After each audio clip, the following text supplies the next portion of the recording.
times. Yes, that's one way to look at it from a linear perspective.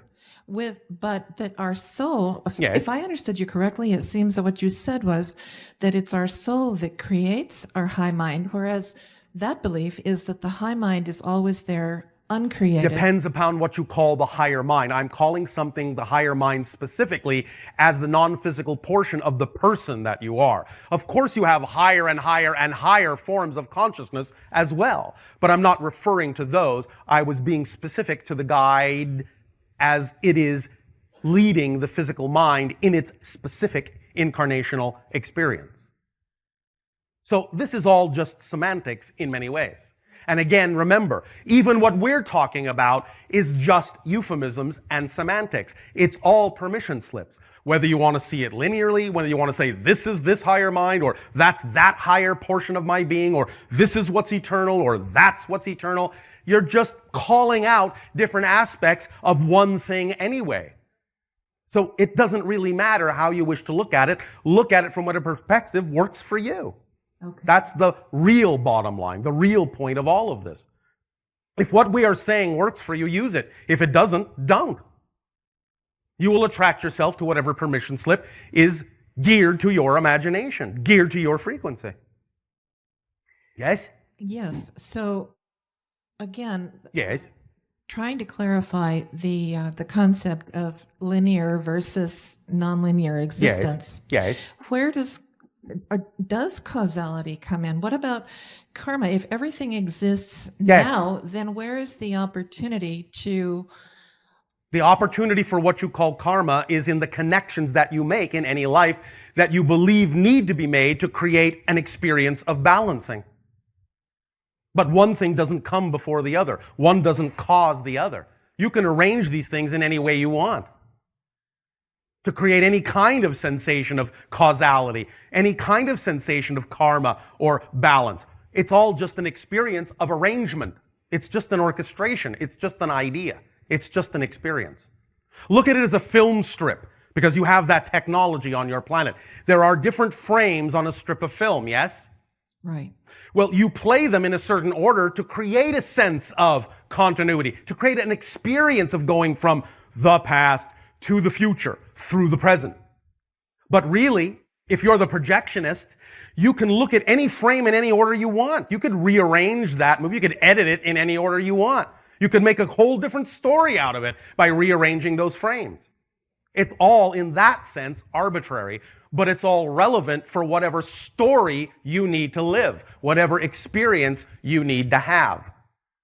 So you create the idea of karma by making connections, by rearranging the frames in a certain way, because now you want to explore the concept of balancing out your karma. But you're the author of the karma. Yes? Right, okay. Does that make sense? Yes, that's really helpful. Oh, all right. There's been so much talk recently with some of the TV shows that are coming out and so forth about the creation of the human race. Yes. And with ancient aliens and so forth. Yes. I have a sense that they are really oversimplifying this. Sometimes they are also over-exaggerating it. Well, that too. But one of the theories that is interesting that might make sense is that there was some point in our development when, they talked years ago, more than they seem to talk now, about the strands of DNA that were, the word they used was unplugged. Yes. That there are 12 that we're supposed to have, 2 that No, you are never supposed to have 12 in physical reality. That is a physical impossibility. You can have as many as 3. The others would be on higher energetic planes, and you can tap into them and download energy and information from them. But if you had 12 in your physical reality, you would not be human at all. Okay. Well, whatever they were talking about, the idea was that at some point they were interfered with, unplugged. They were altered, yes. Downgraded. The naturally evolved hominid being on your planet was altered genetically, and the form you now understand as Homo sapien was created, which resonates to the idea of soul incarnation, speaking linearly, in a different way.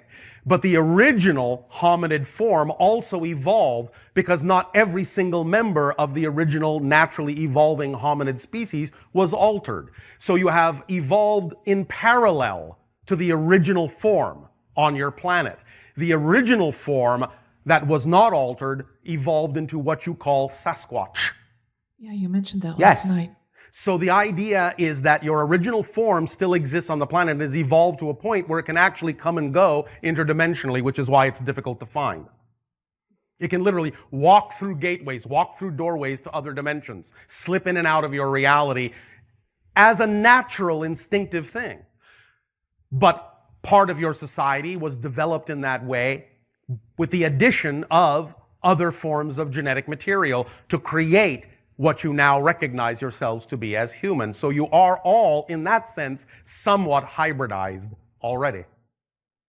Okay, so just to clarify, Yes. it seems that there was not a point where we were much more evolved than we are now, interfered with by, they call them or sometimes they say it was the Anunnaki who did this to make That us is one of the references, yes. stupid enough or whatever to just do their gold mining and so forth. No. That they talk No. about this. No. No? There is a Okay. misunderstanding here.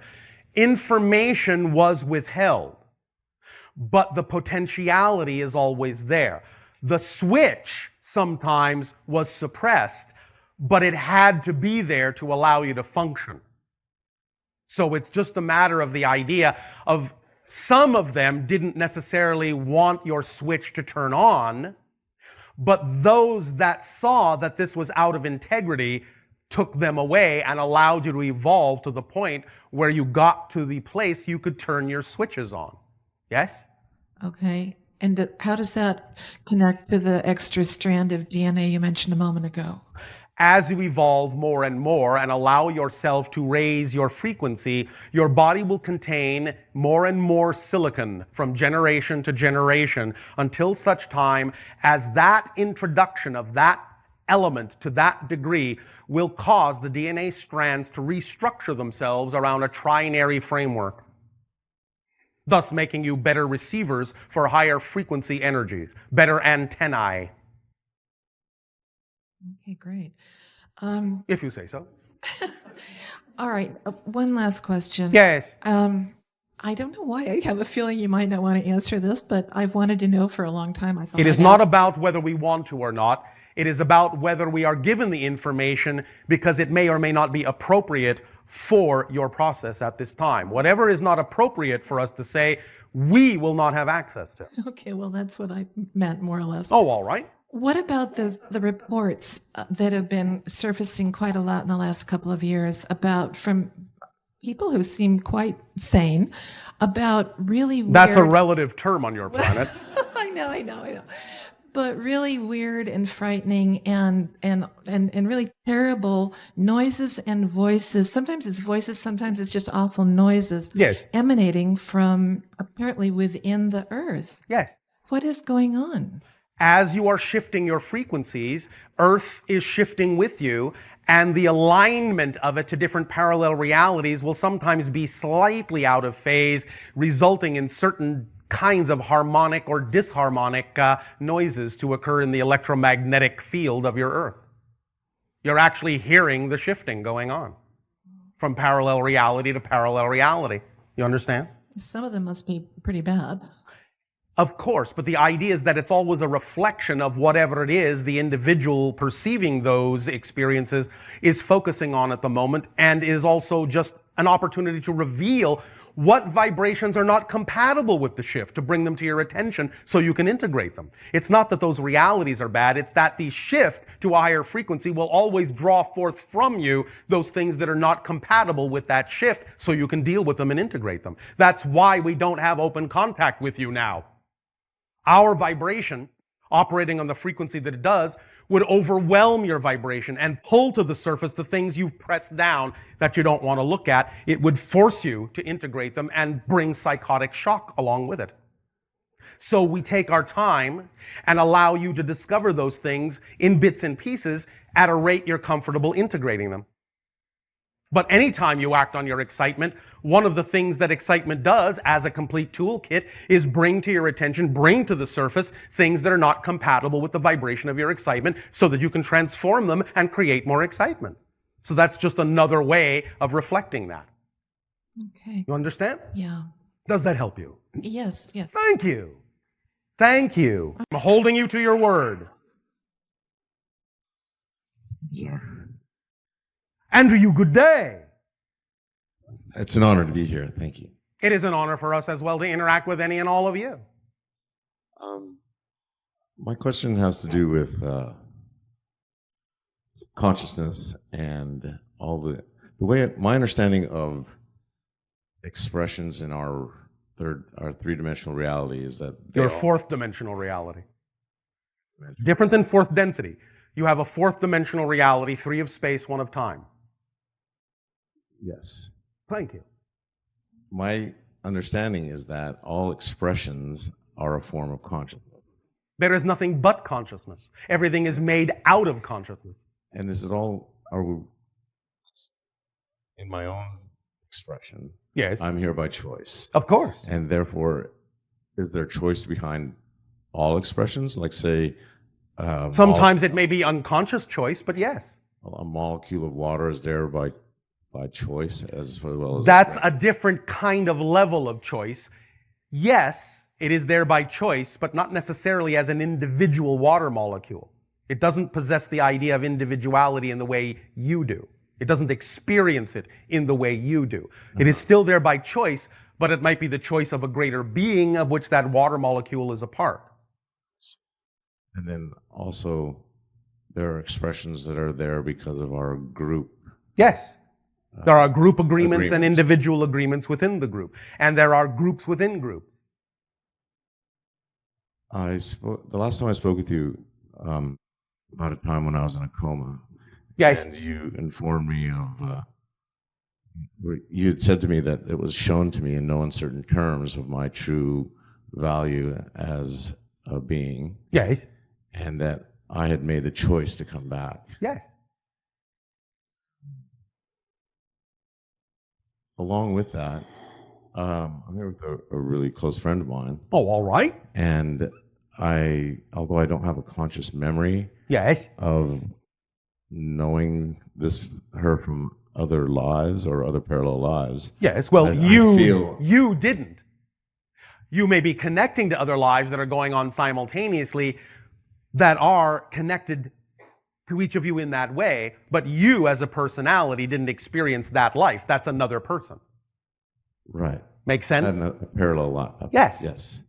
And that person is their own person. But you may be making a cross connection that allows you to experience the idea of continuity as if it has happened to you. I see. Make sense? Yes. Can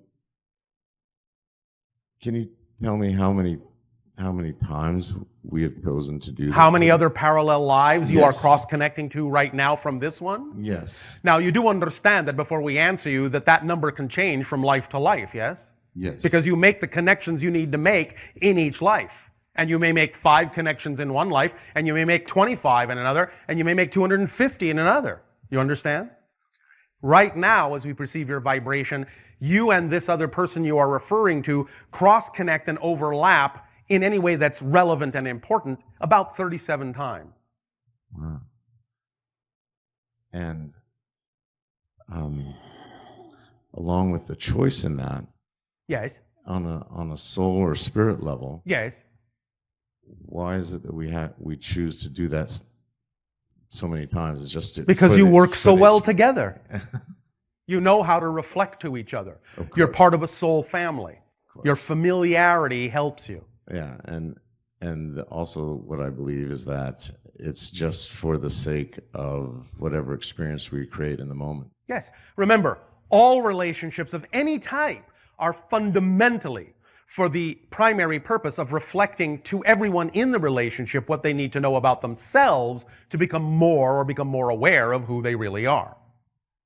Yes, that's the point of relationship. Yes, yes. You all act as mirrors for each other to discover what you need to know about yourself so that you can integrate more of yourself and expand your awareness of who and what you are. Yes? In relation to all that is, which is also you. Yeah. It's a film story. Yes. Does that help?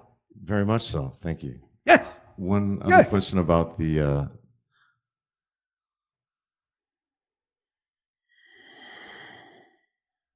time that I was in a coma, and you said that it was shown to me. Yes. Can I ask who was there a specific group of beings or being that showed that There were actually a had few. an interaction with? There were actually a few. They took turns.